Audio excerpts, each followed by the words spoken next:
Hola, bienvenidos a Club de Prensa. Soy Moni Jensen desde Washington, reemplazando a Juan Carlos Iragorri. Hoy me acompañan en la mesa José Díaz Briceño, corresponsal de Reforma de México. Gracias por estar con nosotros. Gracias, Moni. Está Pablo Sotero, director del Instituto Brasil del Woodrow Wilson Center. Gracias por acompañarnos. Un placer. Y Dori Toribio, corresponsal de Mediaset. Bienvenida al Gracias. Club de Prensa. Y empiezo con una noticia triste para la política mundial. Murió ayer Shimon Peres, de 93 años. Shimon Peres, considerado el padre fundador del Estado de Israel y el único que seguía vivo del grupo de los fundadores de ese Estado. Sufrió un derrame cerebral, estuvo 2 semanas en la clínica y falleció ayer, y hay luto en el mundo entero, no solamente en la comunidad judía. Fue primer ministro 2 veces, fue ministro de Defensa, canciller, presidente del 2007 al 2014. También fue un gran arquitecto, no solamente del poderío militar de Israel, sino también de negociaciones de paz. Quizás algunos le dicen que fue más exitoso en lo primero que en lo segundo. Pablo, para usted, ¿qué legado deja este personaje? Un legado de la complejidad, del coraje de enfrentar, digamos, este desafío que es la paz entre Israel y sobre todo los palestinos, más largo, el Medio Oriente. Creo que es un hombre que estuvo en todas las coaliciones de gobierno de Israel. Empezó con Ben Gurión, el fundador, estuvo con todos los primer ministros en alguna posición. Es el padre político del programa nuclear de Israel, es el gran autor de los acuerdos de Oslo, que siguen en vigencia y han producido un resultado que la gente se olvida.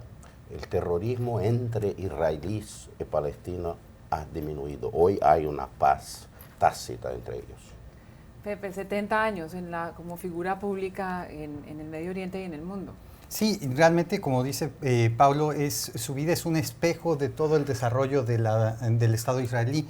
Va a haber un funeral, se espera que sea el más grande después del de 1996, cuando su entonces socio Isaac Rabin fuera asesinado por un extremista de derecha que se oponía justamente a los acuerdos de Oslo. Y bueno, lo que también es muy, muy interesante es que en sus últimos años el señor Pérez se volvió también un embajador de la paz alrededor de todo el mundo, en contraste con las posiciones originales que tenía, y realmente no solo se dedicó, porque ya no tenía un puesto en los últimos años, era un puesto realmente ornamental el de ser presidente, y sin embargo, si tú vas a muchos países de América Latina, eso es muy recordado justamente por sus últimas visitas. Dori Toribio. La historia de Shimon Peres es la historia de Israel, pero además es la historia de la valentía en la política, que no es algo que veamos tan a menudo y que no hayamos visto tan a menudo a lo largo de la historia. Cuando él, uno de los artífices de los acuerdos de Oslo, en aquel momento él se enfrentó para siempre a grandes sectores de Israel que nunca se lo han perdonado y que aún hoy no se lo han perdonado. Es decir, para dar ese paso, para que hoy podamos decir que es un hombre de paz y un hombre de la democracia y un hombre de Estado, él tuvo que enfrentarse a una parte importante de su propia población, y eso siempre quedará ahí, pero esa valentía política no existe tanto. Y también hay que subrayar, además de la valentía, la pasión. Yo recuerdo que le entrevistamos una vez hace muchos años en uno de los aniversarios de los acuerdos de Oslo, y era un político que hablaba con pasión de todo, no solo de la paz y de la política, sino hablaba con pasión de la comida y de la poesía y de la literatura. Tenía esa doble cara, ¿no?, de ser un político y jefe de Estado, y además haber sido un escritor y un poeta. Y me quedo con esa anécdota que siempre cuentan en la Casa Blanca, una vez que Barack Obama le preguntó cómo hacía para vivir durante tantos años, y él decía que la clave siempre está en vivir siendo optimista. Y la otra frase que comentó Sí, Pablo es fue que en el aire. decía que es muy interesante, que el secreto de la eterna juventud es tener una lista de sueños más larga que la lista de realizaciones. Entonces, decía otras cosas muy importantes. Era un hombre muy inspirado, muy determinado. Hoy alguien le transmitió un programa en que hablaba de encuestas de opinión. Sí, encuestas de opinión es algo que usted es para sentir, como el olor de un perfume, pero no es para tomar. Era un hombre muy perceptivo políticamente, de gran coraje, de gran convicción, que creo que deja un legado muy, muy importante para el Estado de Israel. Y creo que para nosotros, para el mundo.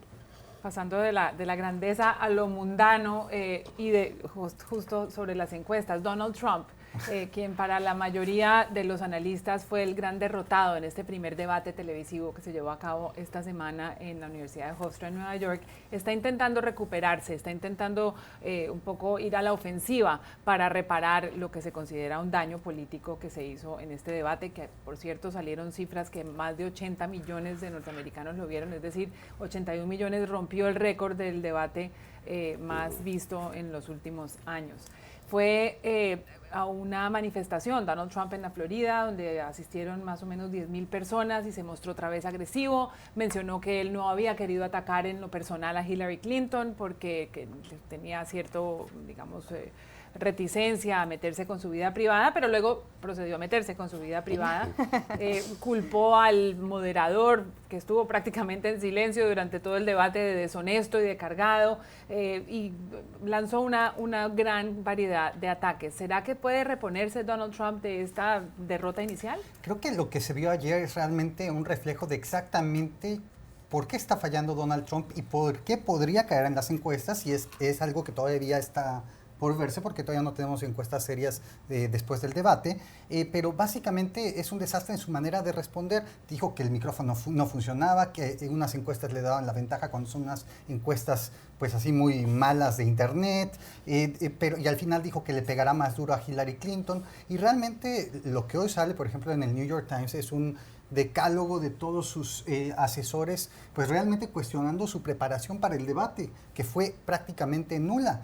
Ni siquiera hizo una preparación en un podio para contrastar posiciones, simplemente se dedicó a escuchar, le dieron unas frasecitas, no las usó, y ahora la gran duda es si para el segundo debate él se va a dejar manejar por una serie de asesores que le dicen, oye, ¿sabe qué? Tuvo a Hillary y no le mencionó el tema de Benghazi, tuvo a Hillary y no presionó sobre el tema de los correos electrónicos.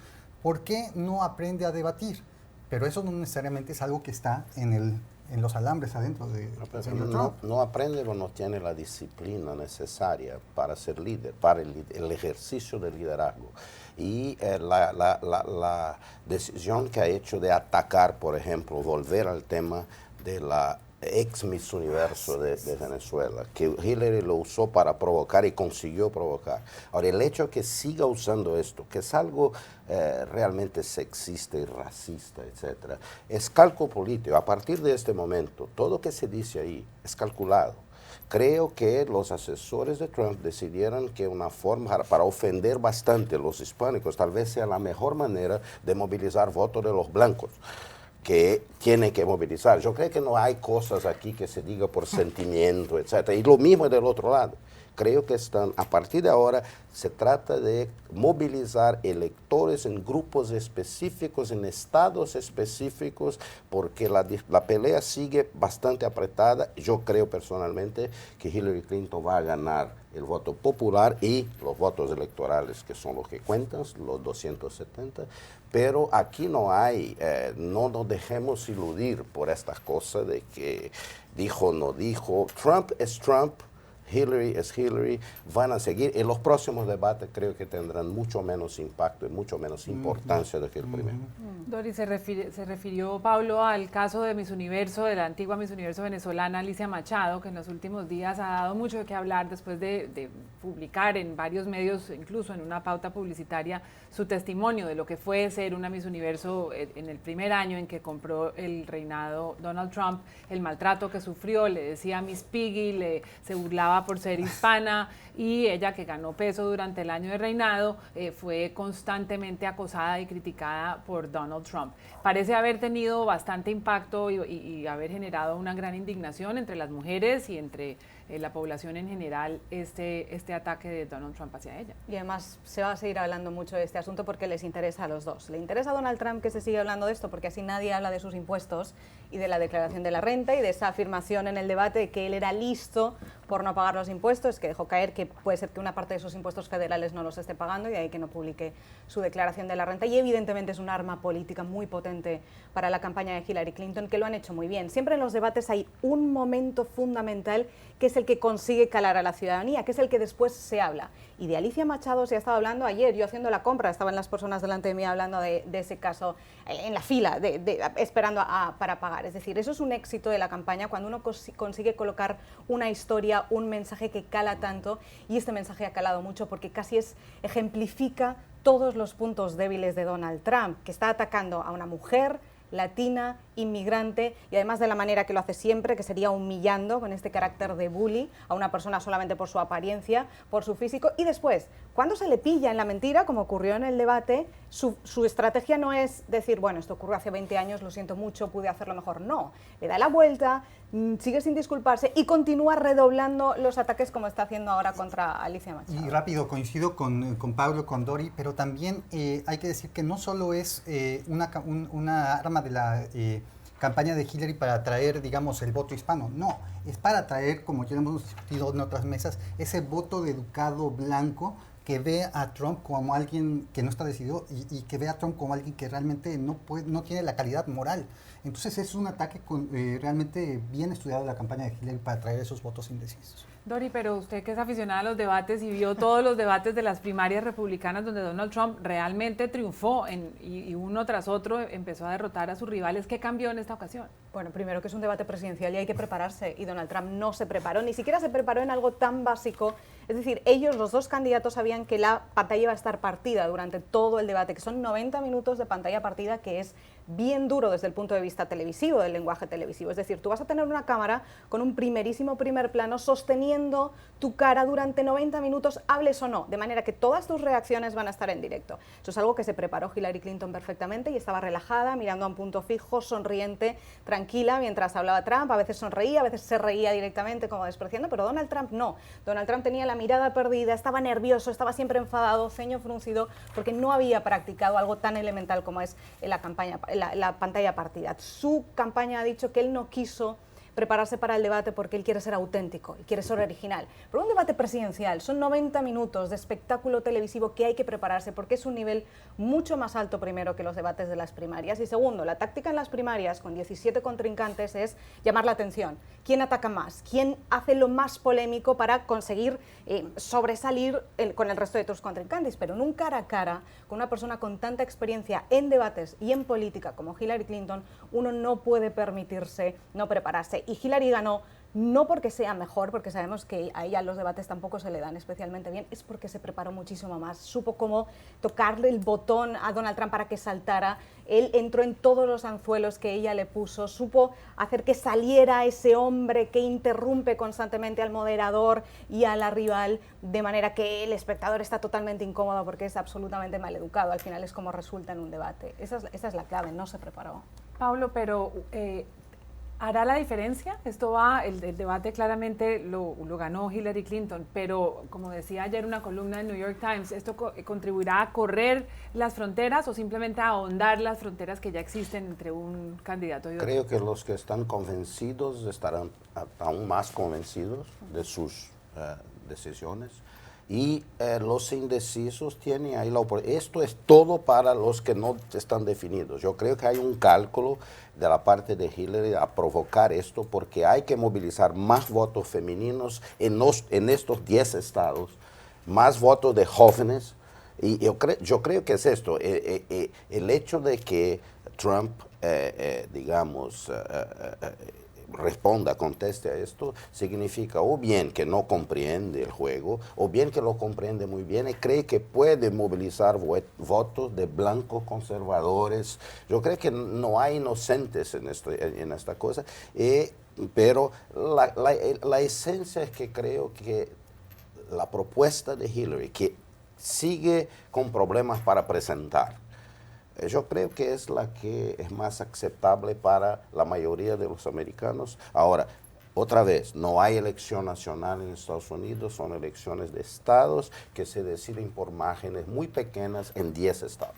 Pepe, muy rápidamente, ¿se ahondaron las fronteras o se corrieron en este debate? Mira, a nivel nacional el porcentaje de indecisos es de 2%, pero en los estados claves, Pensilvania, North Carolina, Ohio y Florida, el porcentaje es entre 5 y 8%. O sea, sí hay un margen de personas a quien buscar. Y entonces, ¿cómo se presentó el señor Trump? Me parece que dos temas más allá de lo de Alicia Machado, que como dice Dori, se puede socializar muy bien y está ahí hasta en los supermercados hablándose. El tema de no pagar impuestos y el tema de que siga presionando sobre el tema de el lugar de nacimiento del señor Obama, son dos temas que calaron muy duro en los focus groups de las grandes cadenas de televisión. 10 segundos. Y no olvidemos, muy breve, no es solo por el voto indeciso, es todos esos estados que ya están votando en el voto anticipado en Estados Unidos. Un 30% de estadounidenses van a haber votado antes del 8 de noviembre. A esas personas sí les influye directamente en los debates electorales. No se vayan, ya regresamos a Club de Prensa. Regresamos a Club de Prensa con noticias del Brasil, donde la investigación a las figuras públicas no para. Ahora es el presidente del Brasil, Michel Temer, quien será investigado por presuntas donaciones ilícitas a la campaña. El Supremo brasileño aprobó abrir una investigación preliminar contra Temer, en donde será acompañado de otros funcionarios, incluyendo el presidente del Senado, sujeto a una investigación. En paralelo, no le está yendo mal en la comunidad internacional. Ha recibido respaldo su plan económico por parte del gobierno de Estados Unidos. El secretario del Tesoro, Jacob Lew, estuvo en el Brasil y le dio un espaldarazo a su programa económico. Y está reunido también con Mauricio Macri, el presidente argentino. Se asume que para tratar de fortalecer los lazos comerciales. ¿Podrá gobernar Michel Temer investigado y con la venia aparente de la comunidad internacional? No tiene alternativa, va a tener que gobernar en el ambiente que tenemos. No está investigado, fue citado. Ahora los promotores federales, los promotores de justicia, los fiscales, como llamamos, tienen que decidir si estas acusaciones son justificativas suficientes para una investigación. Todo esto bajo la supervisión de la Suprema Corte, quien ha autorizado esto. Y ahí va a tener que explicarse. Esto creo que es el difícil y también lo más promisor de Brasil. Aquí hay un proceso de justicia y si usted es presidente de Brasil, el banquero o lo que sea, si hay motivos, y hay montones de motivos de sospechas, hay que investigar y vamos a investigar. Los promotores, los jueces tienen credibilidad, no son perfectos, a veces cometen errores, pero es un proceso abierto, es una prensa libre y ahí vamos. Yo creo que sobre, digamos, el otro aspecto de Temer creo que el expresidente Cardoso lo puso muy bien, tiene que explicar a la gente las difíciles decisiones que vamos a tener que tomar en Brasil para controlar los gastos públicos. Brasil pasó 20 años creciendo sus gastos de gobierno, llegamos al límite y ahora es la hora de verdad.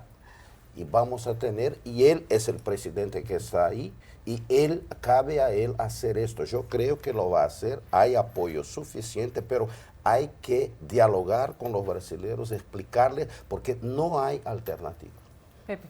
No, yo coincido 100% con Pablo. El tema es, desde fuera, viniendo de un país como México, yo veo con envidia realmente el proceso, a pesar de todo lo difícil, lo tortuoso, lo complicado, las piedras, las acusaciones, pero existen unos fiscales y unos jueces que están avanzando un caso, como dicen, no son perfectos, pero en México, donde es una opción, estamos viendo también una crisis de corrupción brutal, no avanza ni un caso, pero ni siquiera del presidente, de un consejo vecinal pequeño en la Ciudad de México no avanza. Entonces, obviamente ahí es la cuestión más promisoria de Brasil. En segundo lugar, y ahí sí lo que me parece más difícil es cómo aumenta la popularidad Temer con lo que tiene. ¿Tiene 13%? Sí, haciendo crecer la economía. Es la única posibilidad. Si la economía brasileña se resucita, él tendrá popularidad porque nosotros somos muy prácticos en Brasil sobre estas cosas. Dorito Uribe. Pero, con cara de escepticismo. claro, porque Cuando la economía crece, en el caso de que creciera en Brasil, de ahí hasta que se traslada a la ciudadanía y al bolsillo de los ciudadanos pasa mucho tiempo. Por eso, no solo tiene que hacer crecer la economía, que es fundamental, sino tiene que hablar con el pueblo. Y sobre todo, y en este caso además tiene que hablar el doble o el triple, porque recordemos que es un líder que no ha sido elegido por las urnas. En este momento esa debería ser la prioridad del gobierno de Brasil, y es desplegar una campaña inmensa de comunicación para dirigirse a los ciudadanos. Una corrección.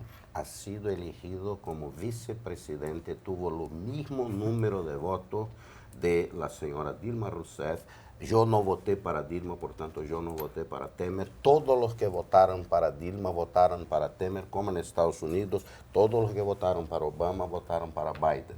Si no tomaran atención a esto, que tomen atención en la próxima elección, porque este es el sistema hasta que lo cambiemos.